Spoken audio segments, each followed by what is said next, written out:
Hello hi नमस्कार सांग माने मु समर स्वागत करुच्ची आपण माने गोटे नुआ वीडियो को। आज आम खुदुरुकुणी मूर्ति जो बड़ मूर्ति तैयारी होता आम आज ताको धोमाटी करवा। प्रथमे मु छांचरे मुंड तैयारी कर रखी एबे काढुची। छोट साइज रो मुह जेहेतु छोट साइज रो मूर्ति छोट साइज रो मुह ही तैयारी होइची। आगो को आपण माने देखंतु केमती तैयारी होची जानि परिबे प्रोसेस का।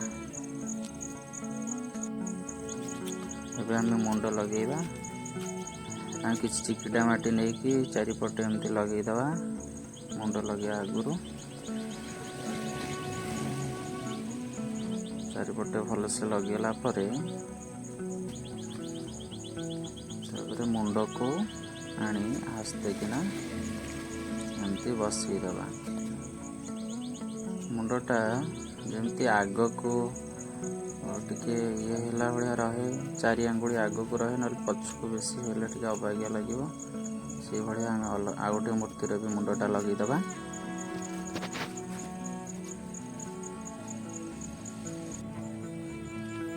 एटा आम बाली माटी रे आम धोमाटी करिबा।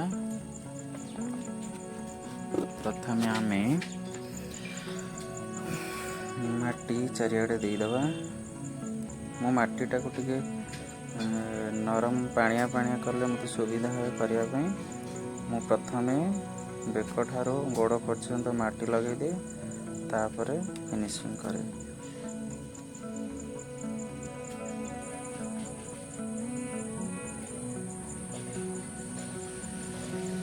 आपण माने देखि पारुथिबे वीडियो रे जो भया होची।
सबुआडे माटी लगे दीची। एबे हम सिंहर फेसटा तैयारी करिबा।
एबे माटी सारियाडे लगे सारा परे हम 2-3 घंटा छाड़ी दबा।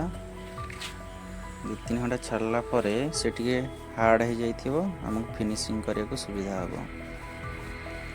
2-3 घंटा हम छाड़ी देथिले। आपण माने देखुथिबे साड़ी रो फोल्डिंग एवडा सब फिनिशिंग करुची।